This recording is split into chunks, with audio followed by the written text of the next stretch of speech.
যা আমাদের সমাজ জীবনে পরিবেশের পক্ষে অত্যন্ত গুরুত্বপূর্ণ, তার সূচনা লগ্নে এই নলবনের প্রাঙ্গণ থেকে আমি স্বাগত এবং অভিনন্দন জ্ঞাপন করি। আমাদের মঞ্চে উপবিষ্ট আছেন আমাদের ক্যাবিনেটের দুজন কলিগ, ডাক্তার শারদত্ত মুখোপাধ্যায় এবং ডক্টর শঙ্কর ঘোষ, একজন চিকিৎসা ক্ষেত্রে অত্যন্ত গুণী মানুষ আর একজন শিক্ষা ক্ষেত্রের অত্যন্ত গুণী মানুষ। আমাদের মধ্যে উপবিষ্ট আছেন স্থানীয় বিধায়ক, তরুণ কর্মোদ্যোগী, নেতা নয় কর্মী পীযূষ কানড়িয়া, তাকে ধন্যবাদ জানাই। আমাদের আধিকারিকদের যিনি নেতৃত্ব দেন, আমরা সিদ্ধান্ত নিয়ে যিনি কার্যকর করেন, senior IAS officer Manoj Agarwal, যিনি মুখ্য সচিব পশ্চিমবঙ্গ সরকার, তাকে অভিনন্দন জানাই। এই রাজ্যের কৃতি সন্তান এবং মুখ্যমন্ত্রীর পরামর্শদাতা সুব্রত গুপ্ত রয়েছেন, আমাদের সংশ্লিষ্ট দপ্তরের প্রধান সচিব রশ্মি সেন মহোদয় রয়েছেন, আমাদের ফরেস্টের দায়িত্বে মনীষ জৈন মহোদয় রয়েছেন, এবং আমাদের কৃষিবি যারা আজকের এই কর্মসূচির সমস্ত ব্যবস্থাপনার দায়ভার তাদের কাঁধে তুলে নিয়েছেন, পলিউশন কন্ট্রোল বোর্ড পশ্চিমবঙ্গ, তার চেয়ারম্যান ISJP মিনা রয়েছেন।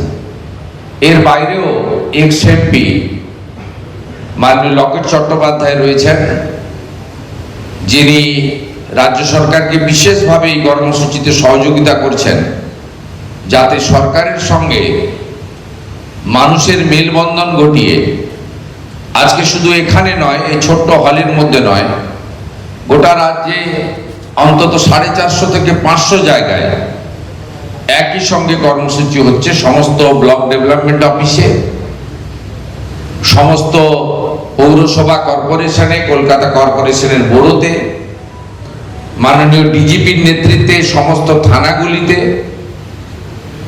শিক্ষা দপ্তরের বিশেষ উদ্যোগে সমস্ত স্কুল কলেজ ইত্যাদিতে, সমস্ত সরকার বা কর্পোরেশন দ্বারা পরিচালিত বিভিন্ন পার্কে একযোগে আমরা আজকে 6 লক্ষ ফলের গাছ মূলত রোপণ করার মধ্য দিয়ে মাননীয় প্রধানমন্ত্রী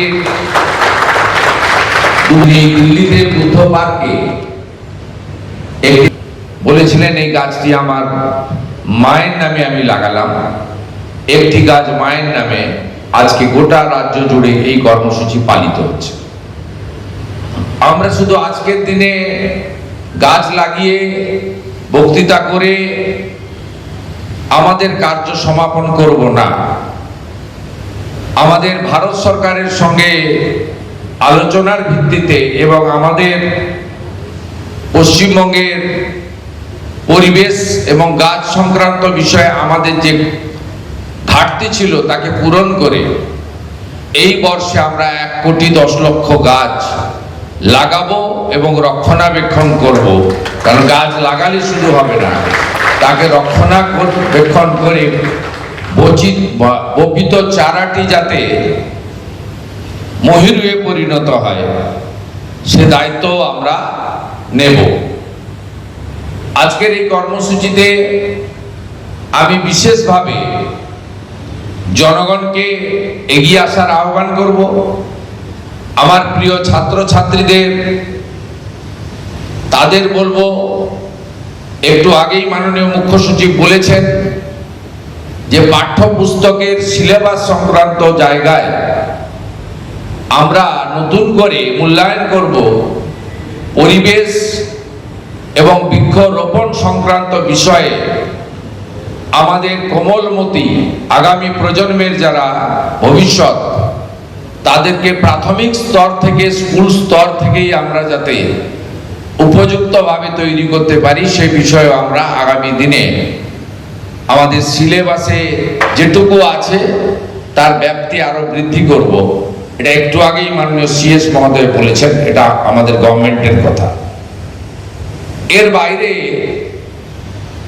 আমরা বিভিন্ন হাউসিং, বিভিন্ন ক্ষুদ্র মাঝারি এবং বৃহৎ শিল্প, বিভিন্ন আস্থার জায়গা, বিভিন্ন আমাদের সরকারি পরিকাঠামো যেখানে গড়ে উঠছে এবং তার সাথে সাথে জাতীয় সড়ক সহ রাজ্য সড়ক সহ সব জায়গাতে আমাদের যে পরিকল্পনা তৈরি হয়, ইতিমধ্যে তাতে আছে যে 1/3 1/3 গাছ লাগাতে হবে, গ্রিনারি করতে হবে।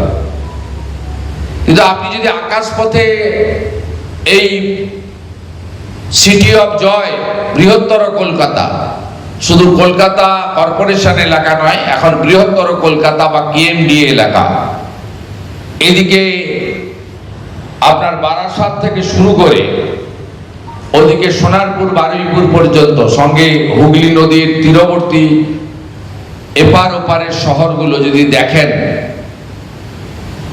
এখানে কংক্রিটের জঙ্গল তৈরি হয়েছে, কিন্তু পরিকল্পনা অনুযায়ী সেই হাউসিং এর, হ্যাঁ, শহর কেন্দ্রিক, কর্মসংস্থান কেন্দ্রিক, আধুনিক শিক্ষার জন্য লোক শহরে আসবে, শহরের ব্যাপ্তি বাড়বে, কিন্তু যারা প্ল্যান অনুমোদন করেন তাদের কাছে স্ট্যান্ডিং ইনস্ট্রাকশন আছে, নতুন করে কোনো আইন করার দরকার নেই, যে 2/3 ইনফ্রাস্ট্রাকচার ডেভেলপমেন্ট হলে 1/3 ম্যান্ডেটারি প্ল্যান্টেশন এবং গ্রিনারি। একজনও কেউ মেনেছেন বলে আমার অন্তত প্রত্যক্ষ অভিজ্ঞতায় সেটা আসে না। তাই পরিবর্তনের সরকার, ব্যবস্থার পরিবর্তন মানুষ চেয়েছেন। এই প্রকৃতির সঙ্গে, পরিবেশের সঙ্গে আমরা যে অন্যায় করছি, এই অন্যায়ের খেসারত আমাদের বর্তমান তো দিতে হচ্ছেই, আগামী দিনে আমাদের দিতে হবে। তাই আমরা এই বিষয়ে আরো বেশি যত্নবান হব। ভালো হসপিটাল, ভালো শিক্ষা প্রতিষ্ঠান, আরো কর্মসংস্থান, আরো শিল্প, আরো বিনিয়োগ, আরো রাস্তা, আরো সেতু, এর সাথে সাথে আমাদের পরিবেশ রক্ষা, অরণ্য সৃষ্টি, বৃক্ষরোপণ এবং বিশেষ করে স্বচ্ছতা অভিযান, যেটা আজকে পরিবেশ দিবসের শুধু গাছ লাগানো বা মাঠ ছাড়ার মধ্য দিয়ে সমাপন হতে পারে না। আমাদের মাননীয় ভারত সরকারের মন্ত্রী মনোহরলালজি কয়েকদিন আগে এসেছিলেন। পশ্চিমবঙ্গ সরকারের আরবান ডেভেলপমেন্ট মিনিস্ট্রির সঙ্গে যৌথ উদ্যোগে আমরা 10টা শহরে স্বচ্ছতা অ্যাপ চালু করেছি। এই মাননীয় মুখ্য সচিবকে বলবো